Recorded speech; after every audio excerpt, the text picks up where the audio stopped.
What if your country owed 2.5 times its entire economy and nothing broke? No IMF rescue planes, no riots in the streets. Trains run on time. People line up for seasonal Kit Kats. Bond yields nap near zero. And when markets try to panic, the central bank yawns and says, no, that country is Japan. Debt, roughly 260% of GDP. Collapse, still pending. The real question isn't why hasn't Japan blown up? It's what gravity has Japan built that lets it float? And, just as important, what could change? This is Dollar's Dance, in which we rig the money with simple stories to reveal the truth, and it's all about money. Today, Japan's 260% debt. Why it hasn't collapsed? Yet. Let's diffuse the headline first. 260% is gross debt. All the IOUs the government has issued.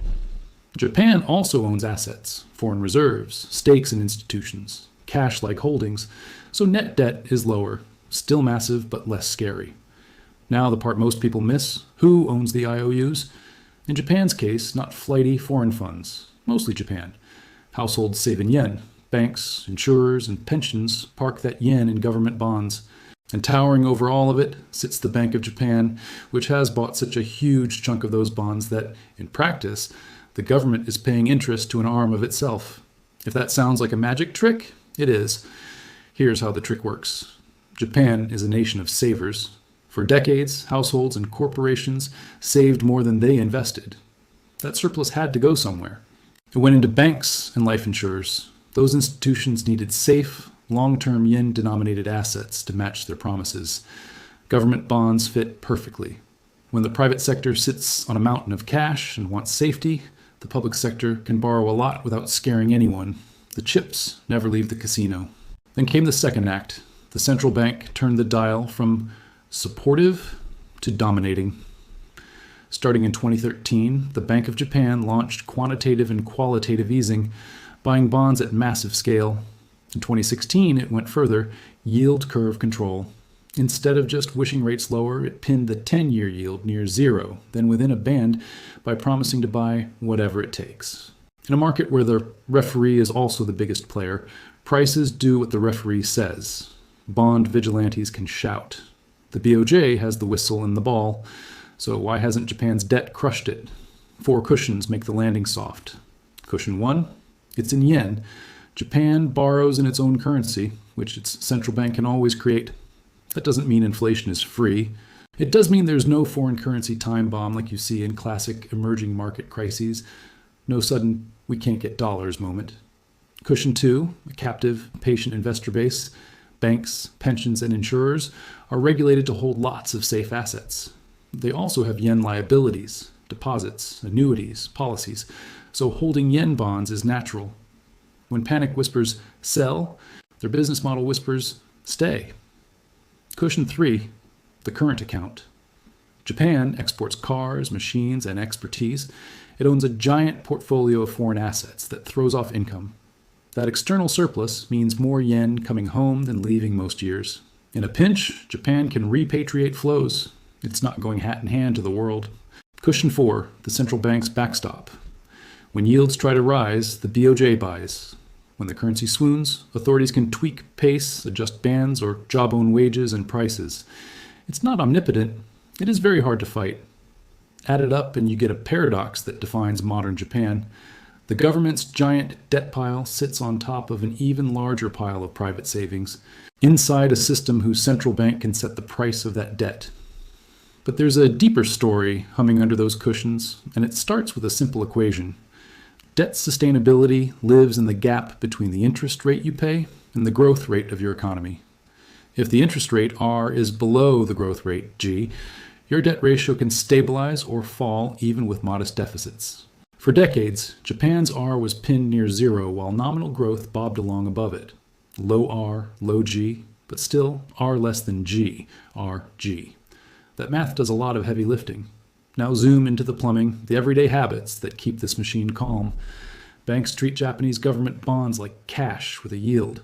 They use JGBs as collateral, as regulatory high-quality liquid assets, as duration hedges. Life insurers and pensions have long liabilities. Long JGBs match them almost perfectly. Households keep enormous cash and deposit balances. If you're a saver earning near zero, you grumble, but you don't run. For years, inflation barely moved. Prices were sticky, wages stickier. The system trained a generation to expect sameness. And when sameness did wobble, when global rates jumped and the yen slid, the system absorbed it. The yen fell hard as the US hiked and Japan didn't. Imported prices rose. Inflation finally arrived. Wages began to inch. The BOJ tweaked, widened its yield band, slowed purchases at times, retired negative rates later on, but avoided a giant shock. That was intentional. Japan remembers the 1990s and early 2000s too well. Shocks cut deep, slow and steady, kept the peace. So far, so serene. But you didn't click for a lullaby. You clicked for the yet. Here are the fault lines, the places where quiet can crack. Fault line 1. Demographics turn from cushion to squeeze. Japan is old. For years, that meant high savings. Workers stash cash for retirement. But as more people retire, they shift from saving to spending down. Pensions sell JGBs at the margin to pay benefits. Households tap deposits. The captive base gets a little less captive. It won't vanish overnight. It erodes. Drips become streams. Streams move markets. Fault line 2. If inflation finally sticks, R can climb above G.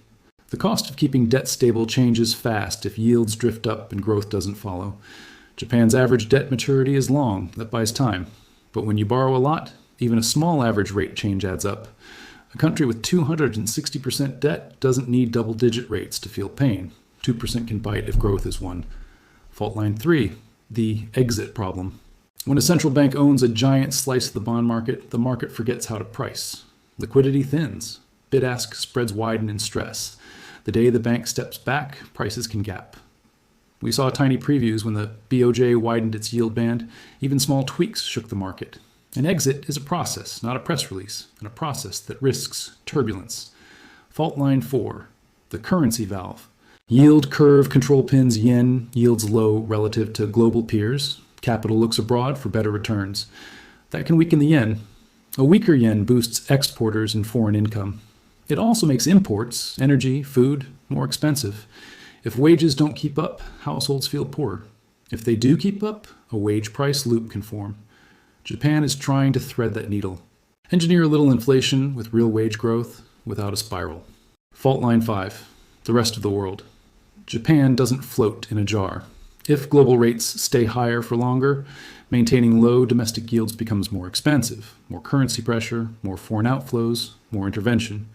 If a global shock hits, Japan's net foreign assets can help. But forced repatriation can also rattle other markets. Interdependence cuts both ways. Now for the crucial distinction. Japan is not a morality play about debt is bad. It's a lesson in systems. A government's debt is always someone's asset. In Japan, it's mostly the assets of Japanese people and institutions, priced by a central bank that explicitly manages the curve. The system's health depends on whether the people holding those assets keep believing they re-safe and useful. So, what would a crack actually look like in the real world? On a Tuesday, not in a textbook. Scene 1. The auction that goes oddly. A routine 10-year JGB auction draws weak demand at the offered yield. Primary dealers push back. The BOJ steps in with an unscheduled purchase to steady pricing. The market calms, but traders whisper, "Is this the new normal?" Foreigners try a little short. The bank swats it. Scene 2. The yen slides past a level that makes headlines. Importers hedge frantically. Households start buying foreign currency funds. The Ministry of Finance intervenes, sells dollars, buys yen. It works for a week. Then the US releases hot data. The dollar strengthens again. Japanese wage negotiations deliver the biggest pay hikes in years. Good news. But also a hint that inflation might stick. The BOJ nudges its stance carefully. Scene 3. A life insurer quietly shifts some holdings abroad to match liabilities. A pension fund rebalances. Banks, seeing mark-to-market losses at higher yields, trim duration. Nothing dramatic. Just little rotations that raise the background funding cost for the government. None of those scenes is a collapse. They're normal turbulence in a system learning a new rhythm after decades on one beat. The risk is not a sudden Greek-style crisis. Japan issues in yen. It has a deep domestic base.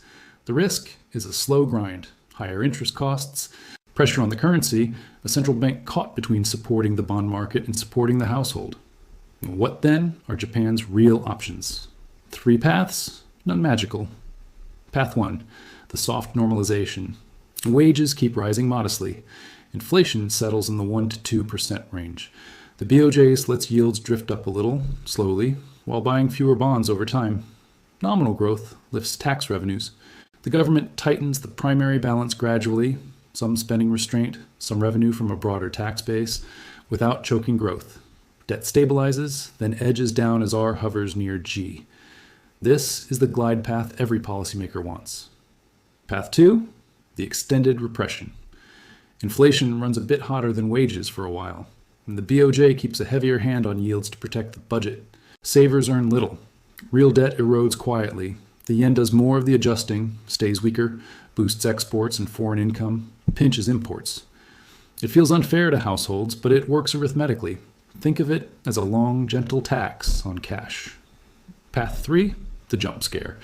A mix of persistent imported inflation, stronger wage demands, and global rates forces the BOJ to choose: hold yields down and watch the yen slide harder, or let yields rise and watch interest costs bite.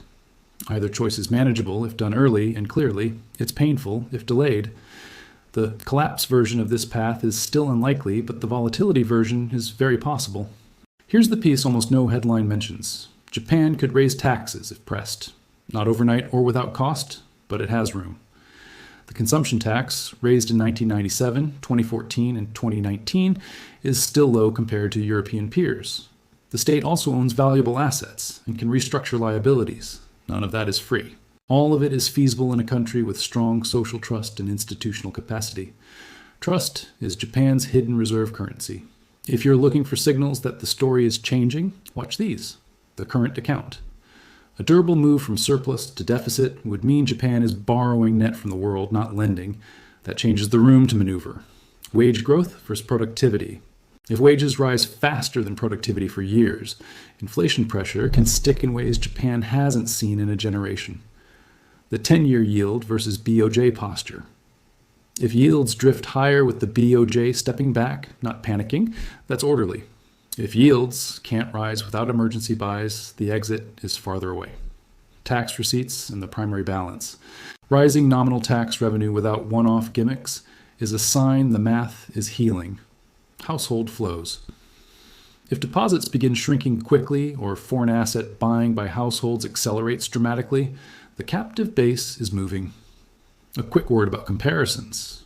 Now, people love to point at Japan as a doomsday clock. If they can do 260% and survive, anyone can. Careful. Japan built its gravity over decades. A high savings culture, a massive domestic financial system aligned with public debt, and a central bank willing to own the curve. Copying the debt without the cushions is like jumping off a roof because you saw a gymnast land a flip. You missed the years of training and the mat. So why hasn't Japan collapsed? Because collapse is a story about mismatched promises. Japan matched its promises. Yen debt funded by yen savers, stewarded by a central bank that turned the bond market into a policy tool, supported by an external surplus, and a public that values stability. That's not an accident. It's a design. Imperfect, costly in places, but coherent. And the yet? It's the acknowledgement that designs age. Demographics shift. Global tides change. You don't need a crisis to rewrite a system. You need enough small pressures, applied for long enough to force new habits. There's a scene I can't shake. A Tokyo salaryman taps his transit card, glides through the gate, and boards the Shinkansen. Everything hums, precise, silent, on time. That's Japan's macro model too, precise, quiet, disciplined. But even bullet trains need track maintenance. Ignore the bolts, and speed becomes risk. Japan's bolts are visible if you know where to look. The cushions are real. The yet is honest. Between them is a path most countries would envy, a chance to normalize on purpose, not by accident. If this gave you a clearer map of how a country can carry an impossible number without falling, and what would make it stumble, subscribe. History has the answers. I'll show you where to look.